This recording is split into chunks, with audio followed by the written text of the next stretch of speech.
بسم اللہ الرحمن الرحیم۔ محترم بھائیوں، جتنے علوم بھی دنیا میں ہیں، دینی ہوں یا دنیاوی، جب انہیں سیکھا جاتا ہے تو اس سے باطن میں کبر پیدا ہوتا ہے کہ میرے پاس کچھ ہے۔ انسان اپنے آپ کو بڑا اور دوسروں کو حقیر سمجھتا ہے۔ یہ ان علوم کے منفی اثرات ہوتے ہیں جس سے دنیا آخرت دونوں تباہ ہو جاتی ہیں۔ نتیجہ آخرت میں رسوائی مقدر بن جاتی ہے۔ اکثر علماء کو دیکھیں کہ جتنا بڑا عالم و فاضل ہوگا، اگر نفس کی اصلاح نہ ہوئی، دوسرے کو کمتر سمجھے گا، کیڑے نکالے گا، غیر عالم کو جاہل سمجھے گا۔ اسی طرح دنیاوی پڑھا لکھا پی ایچ ڈی ہو یا میٹرک پاس، چھوٹی ڈگری والے کو کچھ نہیں سمجھتا۔ تو یہ تمام علوم و فنون حاصل کرنے کے بعد فطری طور پر باطن میں کبر پیدا ہوتا ہے، جبکہ کیفیت احسان یا تزکیہ نفس ہونے کے بعد انسان یہ سمجھتا ہے کہ میں کچھ نہیں ہوں، میں گندا، میں فقیر، میں حقیر، عاجز ہوں، میں تو خالی ہوں۔ یہ عاجز اگر قسم کھائے تو خالص نہ ہوگا کہ جب کوئی صاحب نسبت بزرگ اپنے بارے میں یہ الفاظ استعمال کرتے ہیں تو وہ حقیقتاً اپنے آپ کو یہ سمجھ رہے ہوتے ہیں، محض الفاظ نہیں ہوتے۔ جیسے دنیا دار لوگ کہتے ہیں کہ یہ دنیا بڑی گندی ہے، ہم تو کچھ نہیں ہیں، اور معاملہ ان کا اس کے برعکس ہوتا ہے کہ دنیا کو معبود بنایا ہوتا ہے۔ وجہ یہ ہے اس اللہ والے پر اس کی اپنی حقیقت، اس اللہ والے پر اس کی اپنی حقیقت اللہ تعالیٰ منکشف فرما دیتے ہیں کہ اللہ تعالیٰ کے سامنے اسے ہر چیز معدوم نظر آتی ہے۔ جدھر دیکھتا ہوں ادھر تو ہی تو ہے، جدھر دیکھتا ہوں ادھر تو ہی تو ہے، تو ہی تو ہے۔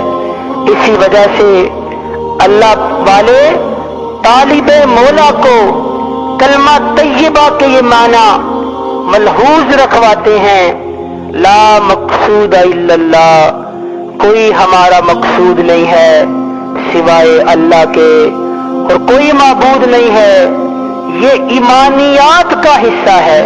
خدا بندہ مقصود من توئی و رضائے تو، مارا محبت و معرفت خود بدا۔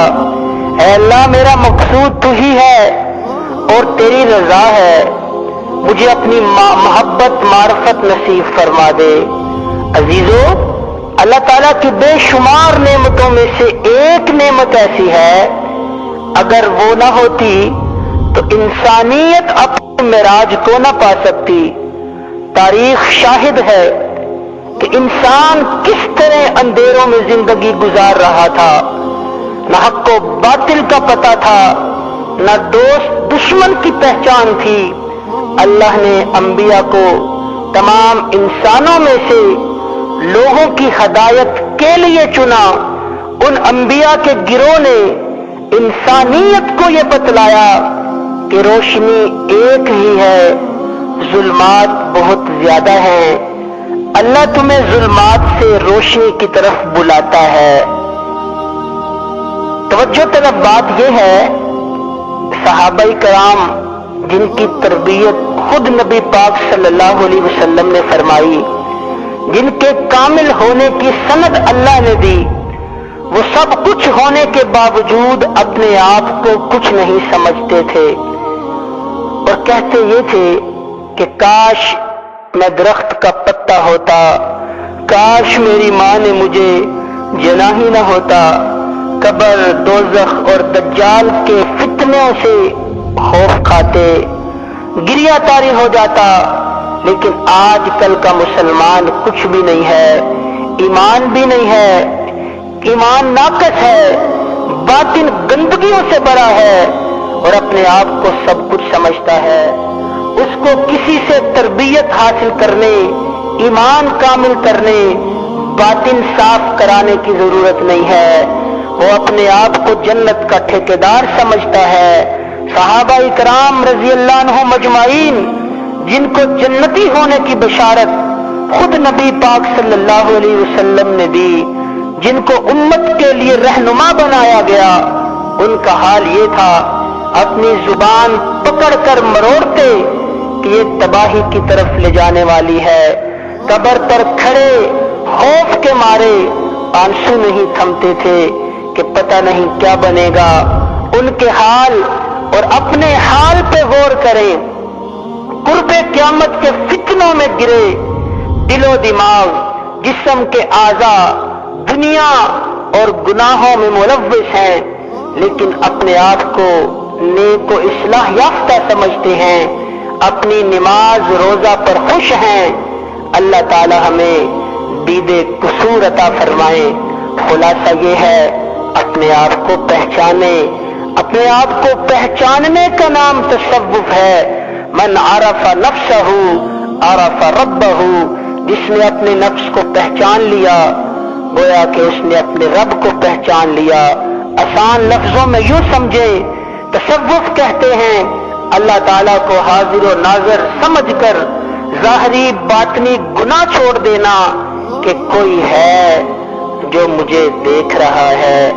میرے بھائیوں، اللہ نے جو سب سے بڑی نعمت عطا فرمائی ہے وہ حضور صلی اللہ علیہ وسلم کی ذات و بابرکات ہے۔ اللہ جل شانہ نے ہمیں بغیر کسی سفارش کے اس نبی کی امت میں سے پیدا کیا۔ یہ نعمت ساری نعمتوں سے بڑھ کر ہے۔ یاد رکھیں، اس دنیا میں سب سے بڑی سند یہ ہے، حق سبحانہ و تعالی کسی کو یہ کہہ دے کہ یہ میرا بندہ ہے، گویا یوں سمجھیے اللہ والوں سے نفس کی اصلاح کرانے کے بعد جو ڈگری حاصل ہوتی ہے وہ اللہ تعالیٰ ہی کی ذات پاک ہے۔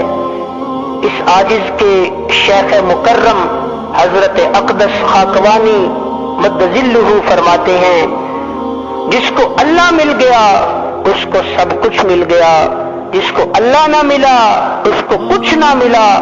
سارا جہان مل جائے، یہاں یہ بات عرض کرتا چلوں، ویسے تو انبیاء کم و بیش 1,24,000 آئے، لیکن ان میں بعض کو اللہ نے صحائف، بعض کو کتاب دے کر بھیجا۔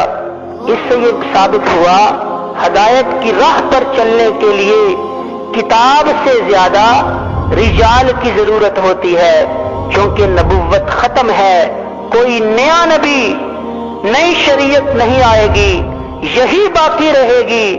اس لیے اللہ تعالیٰ نے اس آخری امت کو بہترین امت قرار دیا اور اسے اہم منصب سے سرفراز فرمایا۔ تو میرے پیارے بھائیوں، اپنی اصلاح کریں، اپنے نفس کی اصلاح کروائیں، کسی شیخ کے ساتھ جڑیں، رابطہ کریں، ان کے پاس آیا جایا کریں، پھر دیکھیں ہمارا ظاہر و باطن سنورتا کیسے ہے۔ وہ چال چل کہ عمر خوشی سے کٹے تیری، وہ چال چل کہ عمر خوشی سے کٹے تیری، وہ کام کر کہ سب یاد تجھے کیا کریں، جس جگہ تیرا ذکر ہو ذکر خیر ہی، نام تیرا لیں تو ادب سے لیا کریں۔ وما علینا الا البلاغ المبین۔